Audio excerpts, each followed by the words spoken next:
That deeply affects her because it's something she sees she can't have anymore, or at least believes she can't. She misses that feeling of belonging.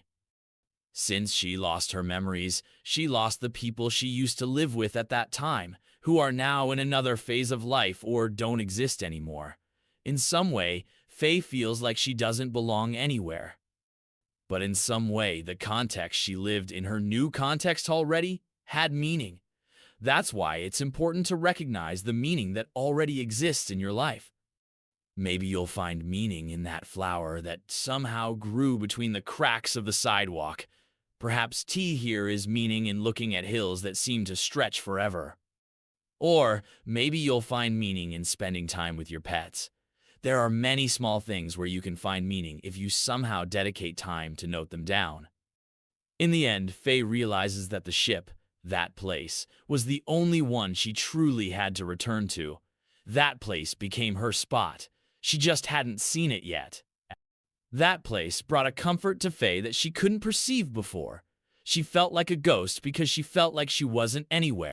All the people she used to live with were gone, but that new place wasn't that what made Faye decide to go back to the Bebop in the end, because she felt that was all she had left. She finally accepts that her answers weren't in the past because that past no longer existed and didn't matter. She just wanted to be with the crew now. She didn't feel as abandoned as before, and she wanted to be with Jet and Spike. We are who we are because of our memories and the memories others have of us. Without them, what are we? Faye had lost all the people she used to live with. In some way, Faye wanted her past back, the past that tormented Spike and the other characters. She wanted any past, even a bad one. Spike always told Faye to focus on the present, and maybe that's exactly what she was missing. Her search for the past might have shown that there was always something missing, besides making her ignore everything that was right in front of her and appreciate her true present, which was already there. And with that, Faye learns that sometimes it's not worth it to keep looking for what we think we're missing. Enjoy, subscribe, and share. It's just the beginning. It seems that Faye is constantly searching for meaning, and the more she seeks it, the more she realizes she isn't finding anything. This is exactly because of the loneliness she feels. We see her leaving and rejoining the crew she leaves, but always ends up coming back, because what she was searching for, in some way or in parts, was already there. She couldn't find her social connections from the past because she didn't remember anything, but she had already built some connections. A revealing study showed that a lack of social connection is a greater detriment to health than obesity, smoking, and hypertension. On the other hand, a strong social connection increases the chance of longevity by 50%. Faye constantly complains about the crew, but whenever she leaves, she realizes how important they are to her. Social connection strengthens our immune system, helps us recover more quickly from illness, and can even prolong our lives. People who feel more connected to others have lower rates of anxiety and depression.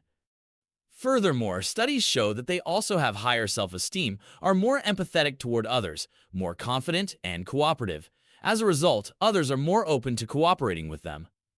Social connection, therefore, creates a positive feedback loop. Unfortunately, the opposite is true for those who lack social connection. Low social connection has generally been associated with declines in physical and psychological health, as well as a higher propensity for antisocial behaviors that lead to further isolation. Jet, Spike, and Ed significantly increase Faye's need for social bonds, even though she doesn't realize it at first. But all of this is justifiable for Faye because of the memories she lacks. There is a big role in remembering negative memories from the past, remembering bad experiences, and that role is learning, and maybe that's the biggest disadvantage Faye faces compared to others. If you suffer without truly remembering what happened, you may end up repeating those mistakes again in the future. According to a study from Peking University, nostalgia is a common experience. But the main feature of this type of recollection is that it presents the self as the protagonist in important events. Autobiographical memory is closely tied to nostalgia because, through this type of recollection, you formulate a coherent story of your life. All of this can contribute to a sense of self-continuity, where you connect your past, present, and future. This sense, in turn, helps bring order to life, which ultimately, according to the authors, helps people feel better overall.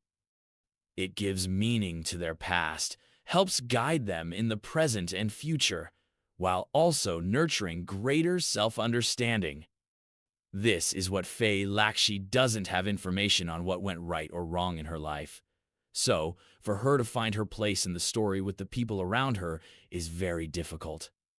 The creator of this anime seems to have subtly woven this situation into the story because we see in Faye's interactions with others a sense of emptiness, a search for something, for some kind of history.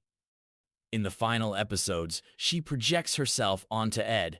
She envies Ed because, in some way, Ed had found a place to return to, a place that Faye believes she doesn't have. When she sees Ed talking to her father, "I am Oliver, a psychologist, and as bad as being stuck in the past is, not having a past today is just as troubling." Reflecting on Faye Valentine from Cowboy Bebop, let's go. She is a character haunted by a past she never had. In fact, that past never existed. It did exist, but she doesn't remember it, so for her, in her mind, it never happened. She engages in a quest to discover who she really is. And this dynamic is interesting because the anime shows how the characters relate to their pasts, specifically the damage done by being trapped in the past. But we have a character who suffers precisely because she didn't have a past. It doesn't exist in her memory. And if it doesn't exist in her memory, it's as if she never lived. As human beings, we are the sum of many memories who we interacted with, which places we visited, how we've dealt with certain situations. All of this adds up to form our personality. The way we navigate the world comes from these memories. We are made of memories. If we lose them, we lose much of who we are. We are like a character made of Legos, built from memory blocks that come together and form our consciousness. In his articles on relativity, Einstein showed that time is relative to the observer.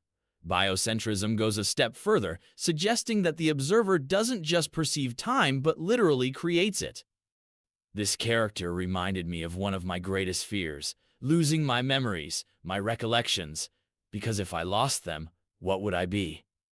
Imagine watching videos of yourself from your teenage years, and when you watch them, you don't remember anything. Or simply waking up and realizing that everyone around you has aged, and many of them are no longer here. It's terrifying, and this is exactly what this character goes through. Faye's story unfolds in a way that mirrors this fear. She was born almost the same year as I was, in 1994. That means, based on the timeline of the anime, she would already be around 77 years old. When she was a teenager, Faye recorded a video for her future self, 10 years down the road, full of advice and tips.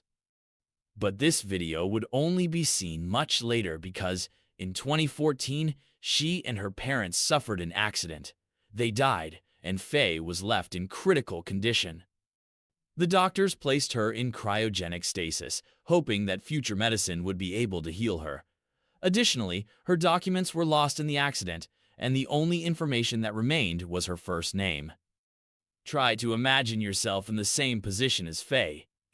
You fall asleep, you lose consciousness, and when you wake up, you don't remember anything about your life, your parents, or the people you interacted with. T here is no one to tell you who you really are. It's as if there are two versions of you, the first one, who lived until her 20s, and the version that woke up 77 years later, but with the experience of a 20-year-old. Our past, our memories, and even our voluntary forgetfulness don't just tell us who we are, but also allow us to project our future. They tell us who we might become.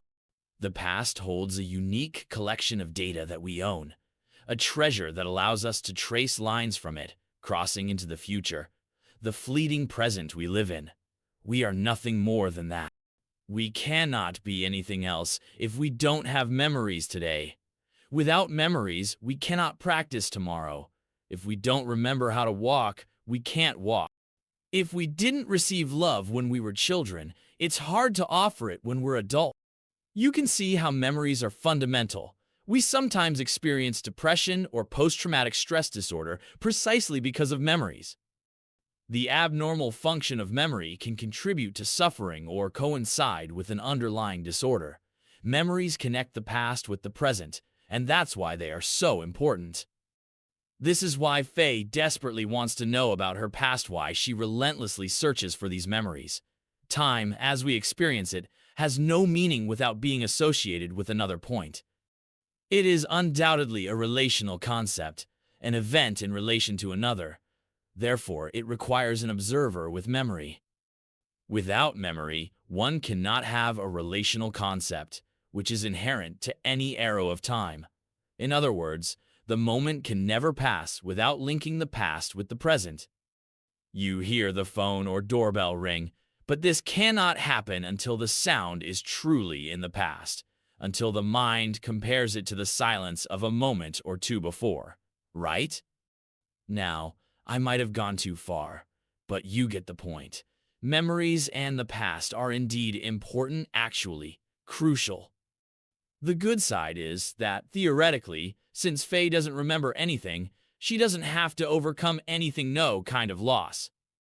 This could mean that she doesn't have to suffer either, which is a paradox in her character. After waking up from cryogenic stasis, she forms a personality with a series of bad habits: smoking, drinking, laziness. This could be due to the lack of purpose she feels. Sometimes, to relieve internal pain, we tend to adopt other behaviors to cover up or avoid thinking about certain things.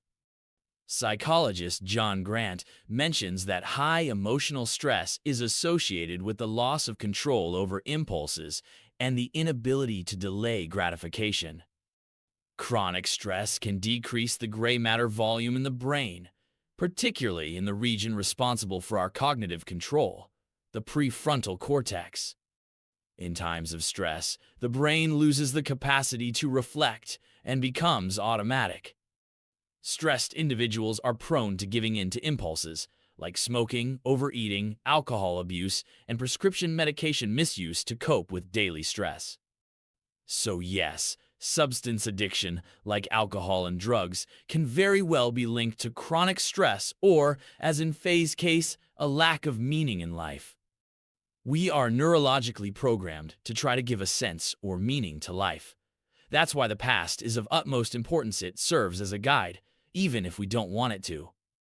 A study published in 2011 shows that our ability to visualize the future is strongly influenced by our memory of the past. In other words, even without intending to, we tend to use past experiences to predict the future. However, Faye also now has a present with the Bebop crew. She finds this, although it doesn't seem like she has at first. It takes her time to realize that her life now has meaning. She is the type of character who tries to appear strong to others and to her surroundings, but deep down, she hides many insecurities that many of us also experience. Faye's loneliness. In episode 12, she ends up running away from the crew and steals all the money from Spike and Jet.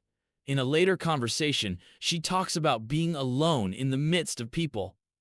She says she'd rather be alone, with no company, than be alone in the middle of a crowd. What she hears from another person in this episode is that the fact she left the ship was also a fear of being abandoned, and that's why she abandons first.